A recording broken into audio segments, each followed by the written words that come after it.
Welcome back, everybody, to the No Starving Artist podcast. I'm so excited to have you here for another episode. Hopefully, you've been enjoying all the episodes. We've been consistent. We've been a little consistent here. As always, www.nsadance.com is where you can find out everything about No Starving Artist, dance critiques, podcast episodes, clothing, etc. But I digress. Today, we have an amazing, amazing guest that I'm very, very excited to ask some questions to and just get to know a little bit better. And I'm so honored for you guys to be able to, hear this conversation as well and hopefully take away some insights. But first, let's roll the intro here.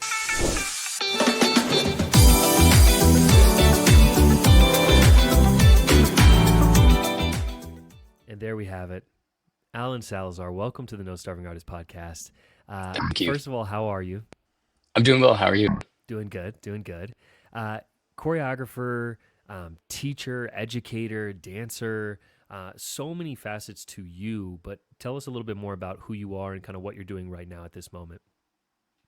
Yeah. My name is Alan Salazar. Born in Mexico City. Grew up in Utah. Started dancing pretty early. I guess maybe 13, 14 years old in junior high, and then got into the studio world when I was a freshman in high school, and did the whole dance thing. Where I'm at right now, I just moved back to Utah and just kind of entering my 40th year of life and kind of resetting new goals and maybe um, different focus than I guess where I had been the past 20 years. Hmm. So just kind of figuring out what is next for me. But now I'm back in Utah and kind of yeah, resetting for a bit. I love that. Yeah, I remember seeing when you kind of came back to Utah or seemingly came back to Utah, and I'm always intrigued when anybody makes any type of move, not necessarily for any other reason than I know what it's like when there's like a big change in your life and like what that feels and is like. And so, I'm just curious how how are you managing that change? Is it better so far? Are you enjoying it being back? And is it, facilitating what maybe you wanted it to, or is it, enough of a change to where it's kind of, regrouping you in a way? Yeah, no, it was a major change. I was in LA for 10 years and I loved my time there.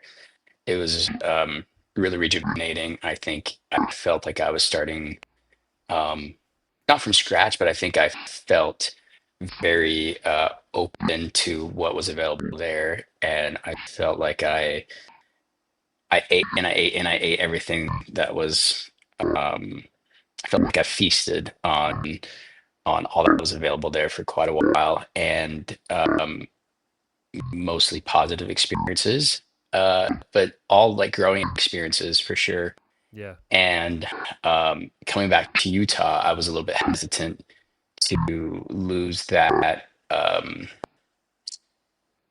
connection to the community that I feel like I was a part of, and and had maybe established myself self in. Mm. Um, and so I was hesitant to like lose all this maybe momentum that I felt like I had built. Um, but priorities I think had started to shift, and I was very focused on like career and maybe seeking new experiences. Um, and coming back to Utah, I think what I have found is stability, Mm. something that I didn't realize that I had missed so much by living in LA and kind of going gig to gig. Yeah. Um, it really brought me back to focusing on teaching again, which is what I had done prior to leaving Utah. Um, and so it kind of brought me back to my roots of what started this like passion for dance and for education. And it's allowed me to bring back practices that or more consistently practice creating and teaching and um, planning lesson plans and things that I think are important that to teach that maybe that I didn't get Mm. um, in my youth here. And so it feels new again, but it also feels very familiar. Um, and having not having the stress of where I'm going to get my next paycheck Yeah. is massive. Yeah. And so I think it's been very positive for me and for where I was, and um, I think hopefully setting me up for where I want to be in the future. Yeah. Yeah. No, And that I have totally family makes here, I sense. have friends here, so it's always been home, and it's always felt very comfortable, and I love it here. It's very beautiful, so it's not a bad place to Yeah. come back to. To come back to. Yeah. Yeah. Yeah. For sure. For sure. No, that's amazing. That all makes sense. I think like that stability is something that yeah, you don't realize that you know enjoy it or can thrive in that environment until you don't have it and then come back to it and then it's like okay, that's it's nice. It's nice. Yeah, That idea of like teaching more consistently is interesting because I stopped teaching consistently inside of studios like maybe 2 years now, and it's I never ever thought that I would like want to do it again, and recently I have been contemplating it more and more. I think because of what you're articulating so well is like there are certain elements of being in the classroom, you know, every day or you know just even more frequently or consistently that I think add a lot of quality to your teaching that you lose when you're just not practicing it as much. If that makes sense. absolutely. Yeah, no, definitely. I think I've always taught at multiple studios, Mm-hmm. and what that would allow me to do is maybe generate choreography with a set of students, and then throughout the week it would evolve as I would teach it over and over again. Mm, And then I would come back to that same group that I maybe started with maybe the following week, and would then make the adjustments. So it was like the new yeah. revision. So it's like a Yeah. rough draft until like the fifth draft. And I could articulate the nuances a little bit more. I could Mm, articulate the musicality so much more. So we were able to dive deeper.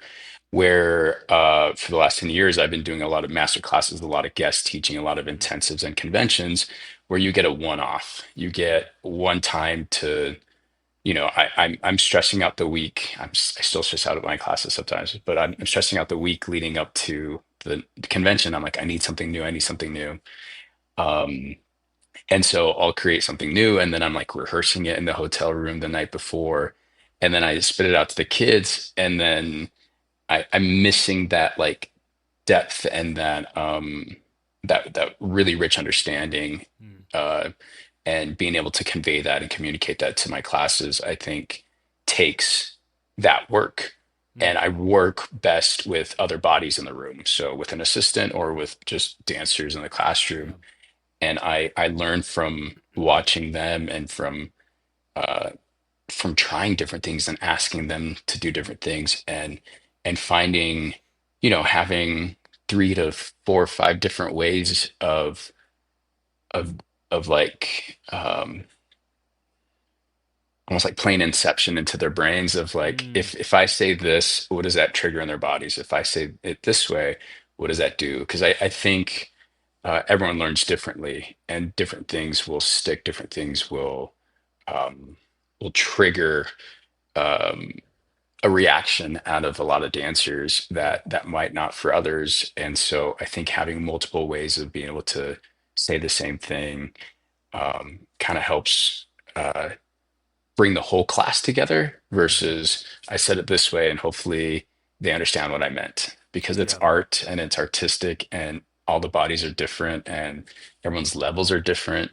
Um, and I don't think it's as simple as saying straighten your legs and point your toes. I think there's so many different ways of saying even that and getting to the end result that you're looking for. Mm, Um, And so I think the benefit to teaching so consistently allows me to give a better class, to communicate more clearly, um, and to have that process of leading them through growth mm, versus here it is. I hope you got it in our 60 minutes, and yeah. then I might not see you again, right? So I think it helps me invest more into their their growth Hmm. and to give them a richer understanding, which is what I think is more important than leaving them with like a first impression. That's a that last line really okay. Yeah, that's really really interesting. So as you're explaining this, I'm thinking, I think I'm processing, and I always am kind of like, relating to my process. I think as a lot of artists do, when you hear someone else's process, you're like, okay, how does that relate and line up with mine? And I tend to have like this very unorganized, chaotic, spur of the moment style of teaching. Um, and I think I've never really understood the other side. I think you're articulating it really really well, because I've always been of the assumption of like, or of the mindset of just like, the prep the prep makes me just invested in the choreography, and then I'm almost like, I find myself sometimes rushing through the choreography, or just wanting to get to the end of it because I put so much time into it. But I can also totally understand that idea of like, yeah, you understand the combination or the phrasing so much more if you've put that time into it and it's gone through those iterations beforehand. And I love that last little thought of like, not just a first impression. Um, and it's really making me think as we're like having this conversation, because yeah, I think a lot of people unintentionally, and even myself, I think maybe approach class with that idea of like, okay, this is my first impression, possibly my only impression. What does that look like? But then I think the question gets asked is like, does that set the group up for anything past that class? Which I don't know if I'm the person to answer that or not, but I think it's an interesting concept. Yeah, and I work a lot with like creative movement skills and exercises that force them to think like teachers and choreographers. Mm, And I pull a lot from that in my warm up.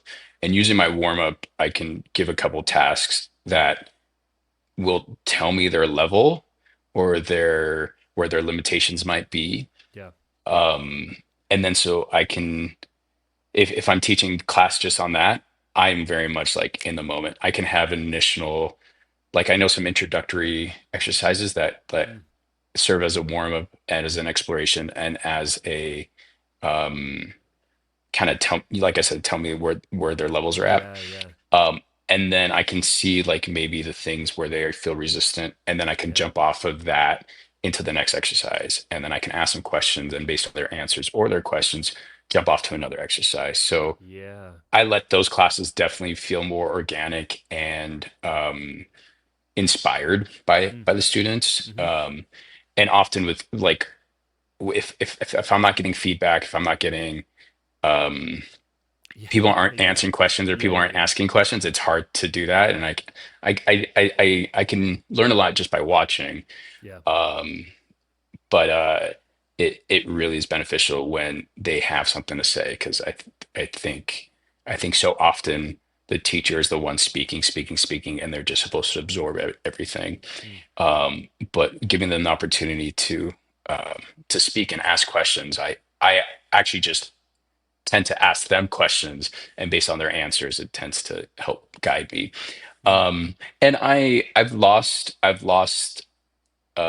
maybe my attachment to the choreography, mm, where it feels like yes, I might have an entire piece or I might have 2 minute combo or 1 minute combo or whatever it is, and I've lost the need to give them everything that I came prepared with mm. because I understand the limitations of the class and I understand the limitations of maybe the speed that they pick up. Yeah, And yeah, so I rather like just go as I go. And then, once that 45-minute mark, if it's an hour class hits, yeah. then I know it's time to like get into groups and just like let them work with whatever they have. And I Get always say immersed. that by the time we're getting to groups, it's like use whatever version of this is in your body right now. Mm, Like there's time for some minor adjustments. You can watch each other and make those minor adjustments if you can become aware mm-hmm. of where your gaps are. Just like start to fill them in.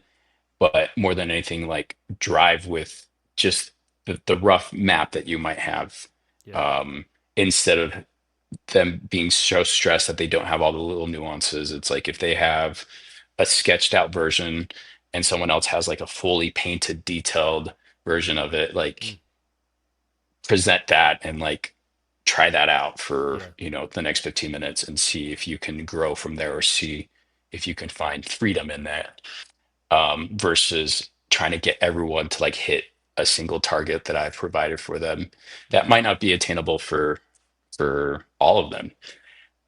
So I think the preparedness is more for me, to feel mm, comfortable and to feel like, okay, I have all these things to pull from, and then I let the class kind of guide itself. mm.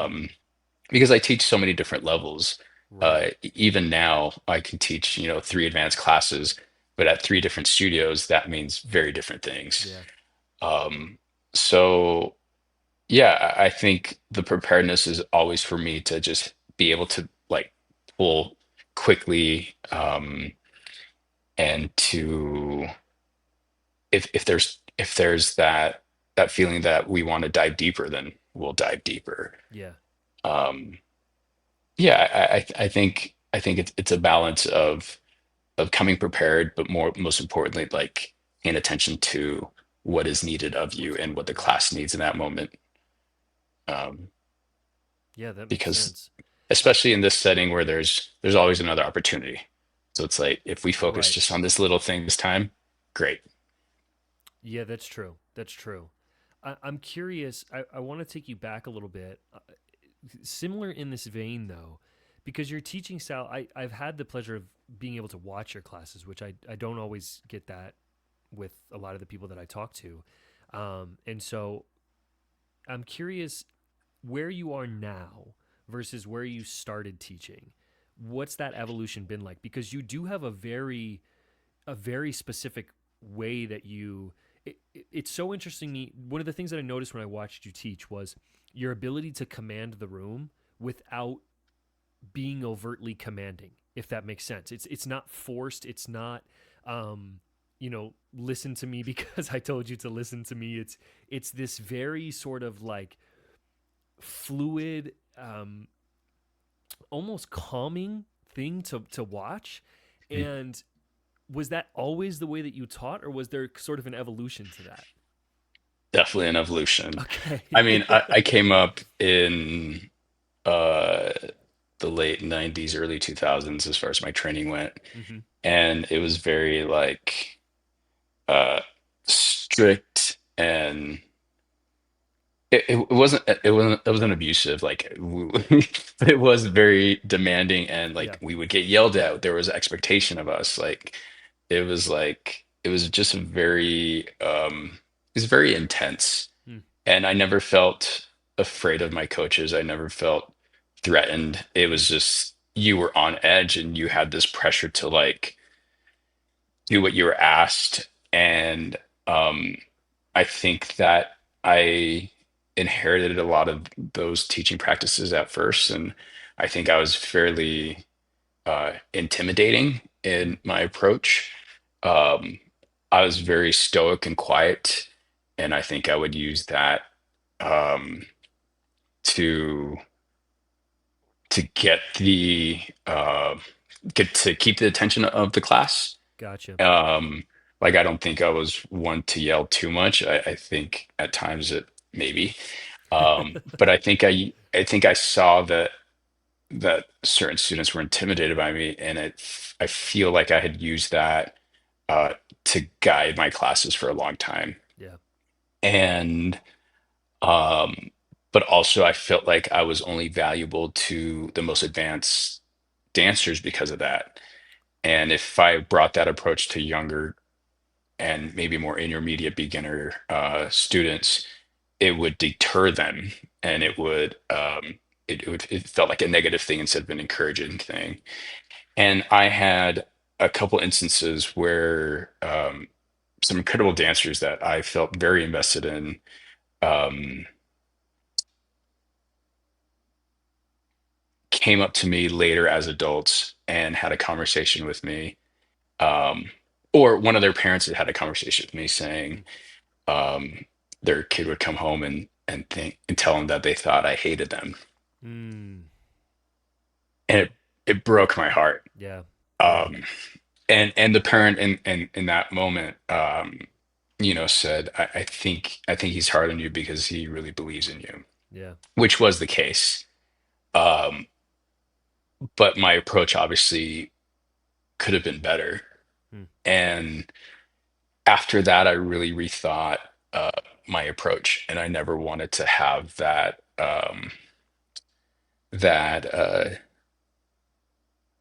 I'd never wanted to be a negative influence on the students, Yeah. and I didn't want them to question my intentions. Yeah. Um, and I think you can ask a lot of your students without having to use scare tactics um, or force them to, like I said, land on your very small target. I Yeah. think I think encouragement goes a long, long way. And I think really working with non-dancers, actors, singers, different kinds of performers, um, the approach was always to make them feel as comfortable and as powerful and Mm. as beautiful as they already are, so that they can bring that forward into their performance. And that ultimately would always give me a greater result than like being demanding, Yeah. and being I don't know, leading with fear tactics or Mm-hmm. or Mm-hmm. pressure. I think we all know we put the most pressure on ourselves. And so if you're getting that from the outside source that's supposed to be guiding you there, Yeah. it doesn't necessarily work out well. And I never want a student to come off the stage and be disappointed in their attempt and their Mm. approach. Mm. And I think I saw that a lot in students where there's this like disappointment they felt for themselves, Yeah. and they had this fear of disappointing me. And I've never been disappointed with anyone's um, effort when I feel like it was they were giving it their all and Right. whatever they could give in that time and moment. Um, and so, yeah, I feel like I gained a lot of compassion, which I thought at that in my early teaching. I started teaching when I was 16. Yeah. I thought in my early teaching I had a good grasp of what it felt to be like in both. Yeah. Um, but clearly I had some blind spots. And now I just like now I teach like some young kids, and Yeah. I feel very comfortable guiding them through a class and not being frustrated that they're not getting the steps. Like I teach to their level. I can adapt to anyone in and meet them where they are at Yeah. and help them kind of like, instead of give them something that they haven't had before, I'm just trying to like peel the layers so they can reveal themselves and reveal their greatness. Yeah. Yeah. Because like I said, my time is usually limited with them. I'm not training them. I am I'm encouraging them, and then with some exercises or some goals, Mm. we're you know we're shaping things together. But ultimately, you're going to get the best product or the best performance when you adapt to what's already there. Yeah. Okay, well, that's a lot of things. I mean, it's one thing that's striking me as so odd, and this I feel like this happens so often. Is there's just so many things that I'm like, yeah, yeah, yeah, yeah. Like I get it. I mean, I remember the first time for me, it was realizing that it was the realization that I was at least a part of the reason people left dance. That was the realization for me, that I was like, man, I am positioning myself in a way that is making people not like this, and that's not what I'm trying to do. So clearly there's a miscommunication happening here. And the other thing is that last little nugget that you just said about that you're not training them, I think is really interesting, because I think a lot of teachers, and even I don't know, I'm trying to think back to my classes as I go through them. Like, I think it's easy to confuse that idea of training versus, you know, you're so right with this whole idea of like, you know, we're getting these kids, you know, maybe you see them a couple times, or, you know, if they come to convention year after year or something, but, you know, that's a different environment than when they're just coming to your class every single week, and you have that kind of hands-on time with them. So I think that's also a really really interesting concept, and I love that it's interesting, because I could never, like, the thought of you yelling at anybody in a class, like, I don't believe it. Like, I can't see it. I think it's because I've, you know, speaking to you and watching you teach. It's like, it doesn't even feel like it's in your capacity. But I also, you know, I know what it's like to be in that space, and especially when you do start teaching young. Yeah, you just kind of do what you do what you're seeing, because it's the only thing that you know, right? Mhm. Um, do you feel like there's uh, do you feel like there's a space or you know, a moment in today's age where that style of teaching still holds ground? Um, I feel like I still have high expectations of what um, of how students should approach the classroom, Mm. and I think I am training them to be their own best teachers. Mm. So I'm trying to train them to be more aware. I'm trying to train them to be more responsible. I'm Yeah. trying to train them to be more accountable. Um, I don't coach teams anymore, Mm-hmm. so I feel invested, but I also still feel this sense of I'm just a small sliver in their, you know, in their class, Yeah. in their schedule, Mm-hmm. right? So I imagine like a school teacher that's like just teaches their math. It's like you're not teaching them to be mathematicians. You're just trying to give them the information so that they can move on to the next level. Hmm. Um, and I also don't think more than 10% or maybe less than 10% of the students that I'm working with are going to pursue professional dance careers. I've just been around long enough that I see how that changes the moment they graduate. And if they don't want to leave the comfort of where they grew up, they tend to gravitate towards things that are like easily available. And Yeah. those opportunities um, just aren't always as exciting or as fulfilling as the consistency of like the dance studio and being on a dance team. Yeah. So I think a lot of them lose interest. So I rather leave them with tools of how to enjoy movement, to enjoy to like become more aware of their bodies, to Yeah. become more aware of music, um, and to bring like mindfulness to their learning, and to bring responsibility and accountability to their own learning and their own progress. Um, it's not enough just to show up to your classes and do what's asked of you. It's um, even if I'm cleaning a dance, right? Like I can give out those cleaning notes, but in an hour's time, I don't necessarily have the time to say, okay, now let's do it correctly 20, Mm. 30 times so that like the muscle memory rewires in there, right? Yeah. So it's teaching that accountability of like once you have this information, it is yours to then um, take and synthesize over and over and over again, and make those like micro adjustments. Right. Otherwise, you're going to just go back to what you had been doing before. Yeah. And um, so I still am very firm in those teachings, Mm-hmm. but watching them fail in class as they're getting to that state doesn't upset me as much. Mm. I'm not asking for perfection now. Yeah. I'm asking them to bring awareness to the things that I'm asking for, and then to do the work. Yeah. And so I think you can be strict. I think you can be demanding. I think you can have high expectations, but I don't think there's this need to ask for it right now, like this Yeah. quick fix.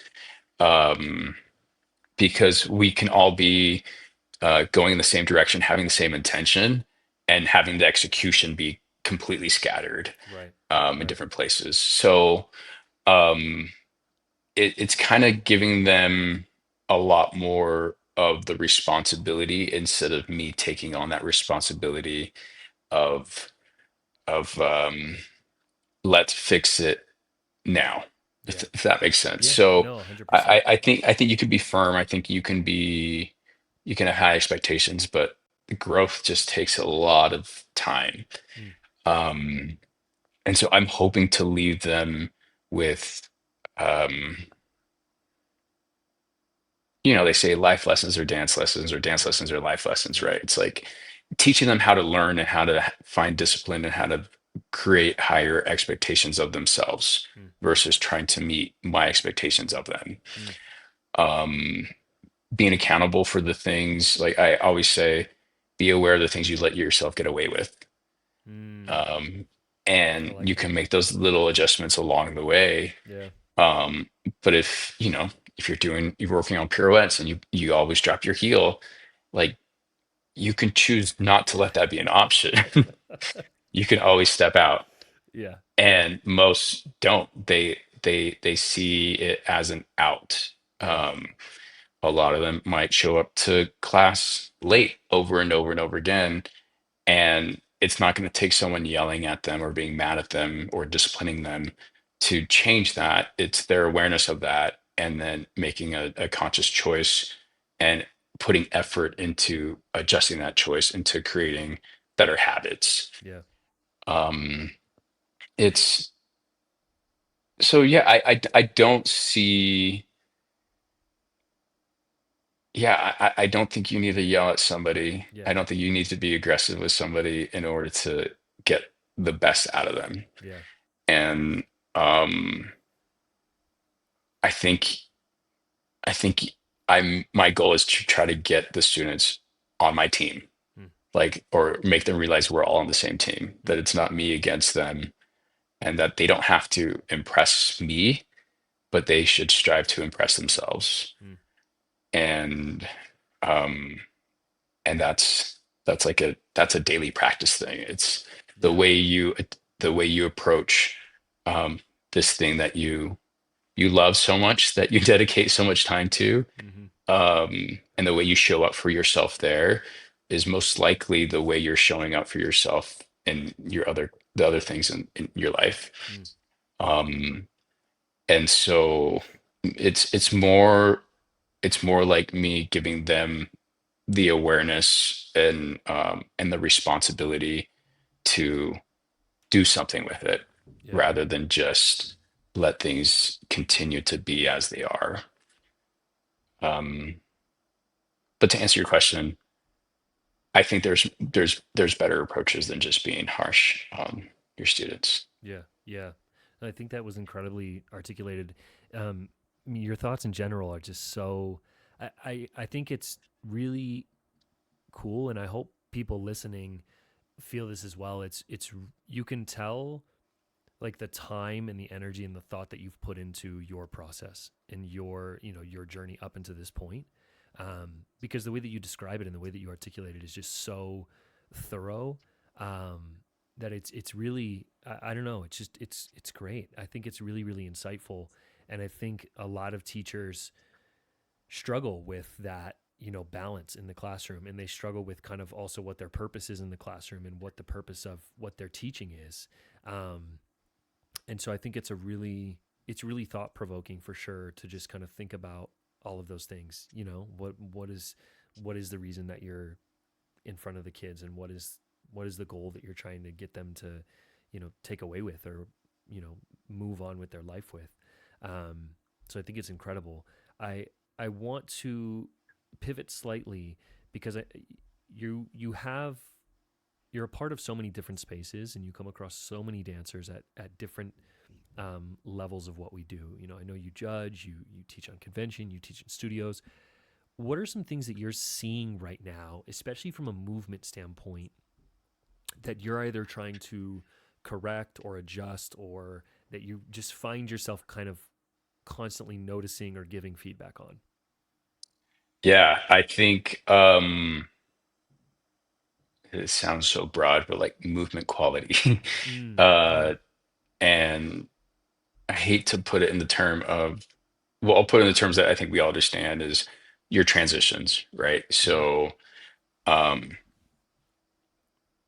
I think in a competition setting, uh when teachers and coaches clean, they really, really focus on like the big moments, right? They focus on Mm-hmm.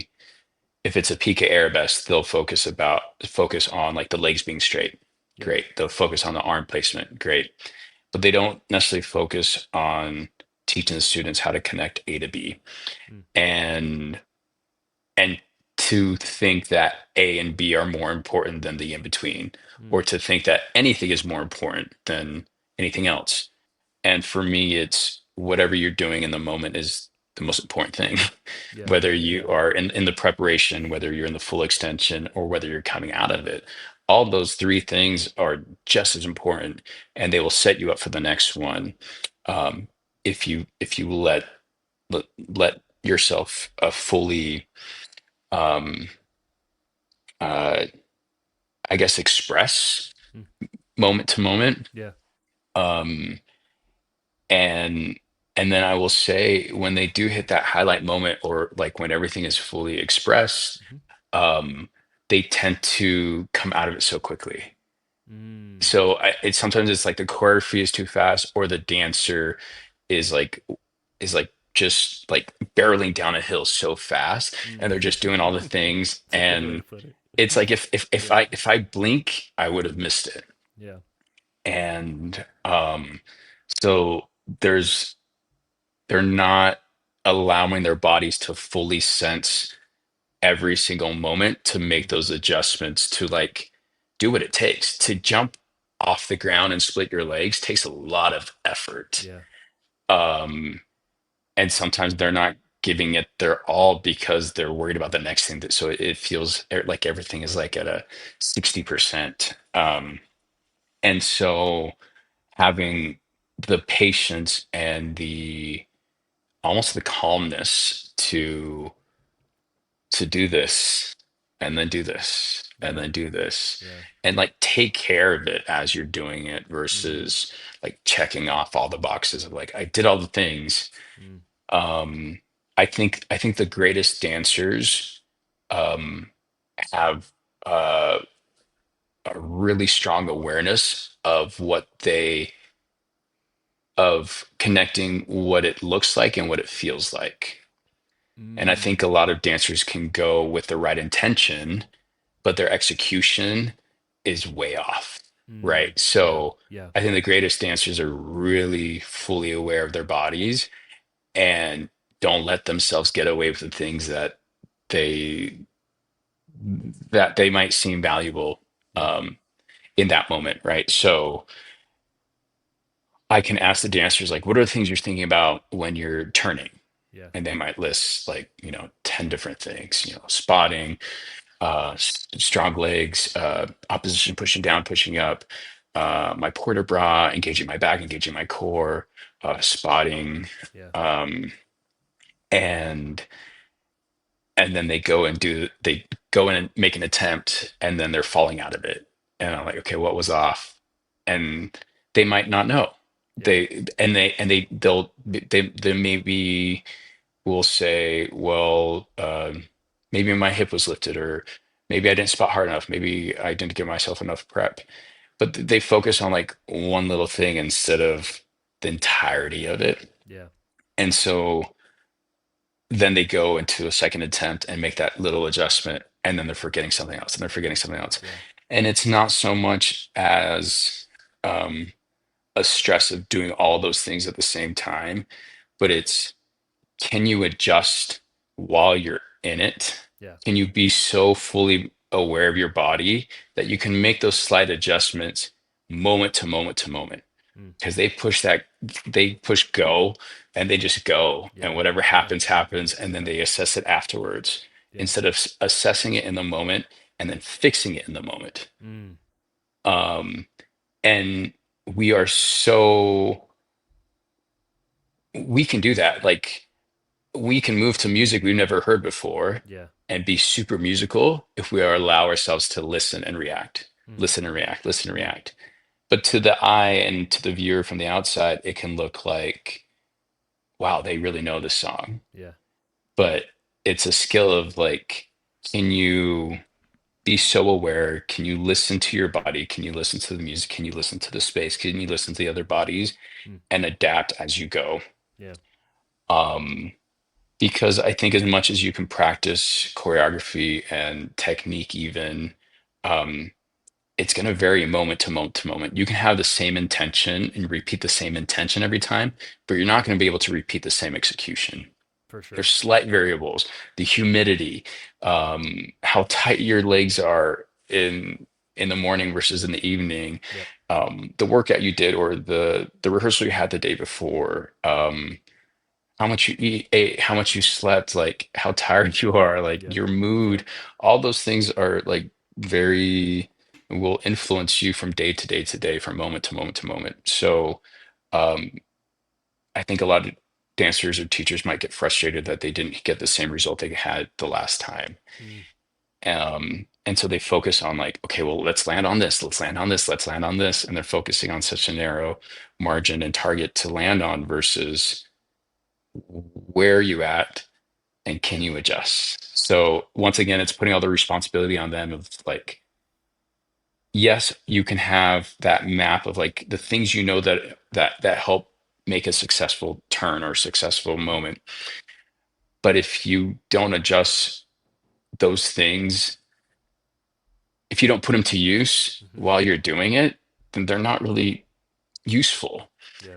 It's you're looking backwards and you keep reflecting back on like what you could have done better.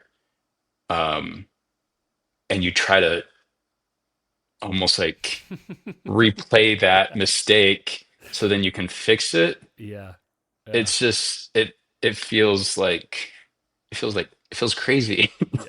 So it's teaching them how to be more fully aware of the entire body. Mm. And I Mm. think that will translate into all their dancing.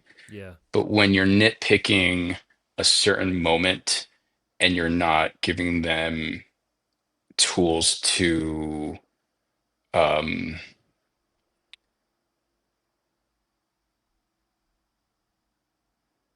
tools to adjust or to become more aware, then you're like overcorrecting and undercorrecting, overcorrecting and undercorrecting over and over and over Mm. again. Yeah. And they're getting more stiff and they're getting more afraid to move freely.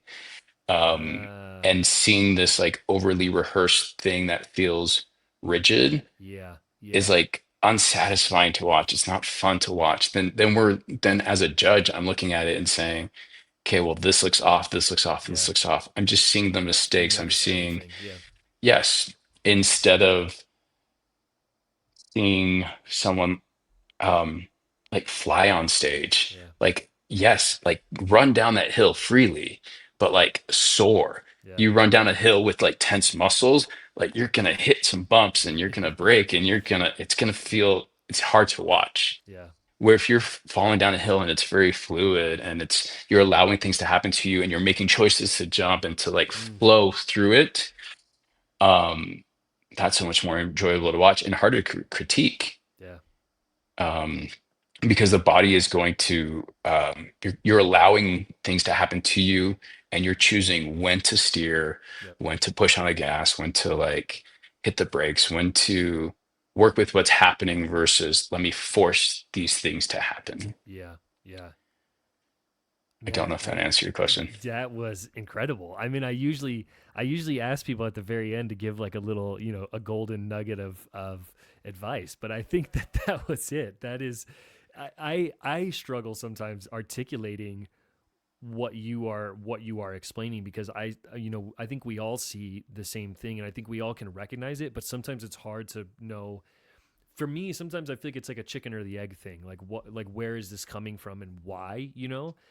And I think I always default sometimes to just overemphasis on technical training and ballet classes and things like that. And not that they don't have a place, but just if that's 100% of your focus, then it's hard to disengage that sometimes.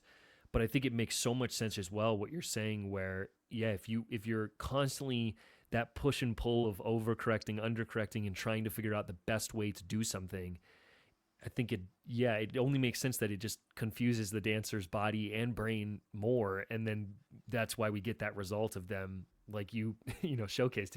If you're just listening to this, that tight, tense feeling when somebody's on stage. So, yeah, I mean that is fantastic. It's great. And I think it's the one sometimes it's just like creating visual ideas instead of physical ideas. Mm, And like something I was always corrected on in like a technique class was like you would hear use your core, yes. and I would just Yes. squeeze my Uh huh. abs, which take my shoulders forward Yeah. and my hips under. And Yeah. I'm like, I can't squeeze any harder. Yeah. Like I think I'm using my core. Didn't have an understanding of what that meant. Yeah. Like I just made sense of that in how I thought it made sense, Yeah. and didn't understand where you can then like reframe that and say, okay, think about where your opposition is. Yeah. And there's opposition in all parts of your body, right? In the top of your head and your shoulders pulling away, your Mm-hmm. shoulders pressing down, your belly button going towards your spine, but also your spine pressing towards your belly Mm-hmm. button to flatten that out. So like this expansion, and it's not about like holding that rigid, but feeling like it's infinite, and that Yeah. I can move with that same idea and still generate like equal resistance and tension in all Mm-hmm. directions, Yeah. and that actually helps suspend me in any given shape. Yeah. And that it's not about using your core or it's not about the position, it's about the action. Yeah. um, and I think that is sometimes where we miss the mark as coaches and teachers. Like we want that precision of this, there's there's this ideal that we're looking for, Mm-hmm. right? Mm-hmm. The legs are at this degree, the heel is at this degree, the arms at this degree. And so we think more about the picture, the end picture, versus how they're getting there and how they're getting out of there. Yeah. And so it's changing their approach to movement, not their like final destination that they're trying to get to. Yeah. Brilliant.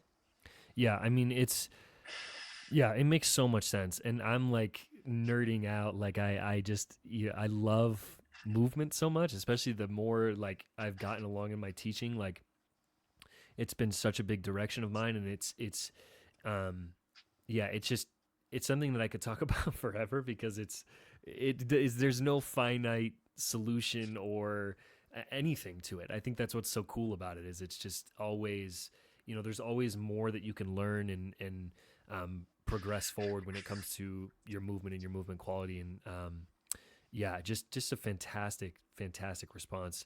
Alan, thank you so much. I really like genuinely appreciate your time and your energy.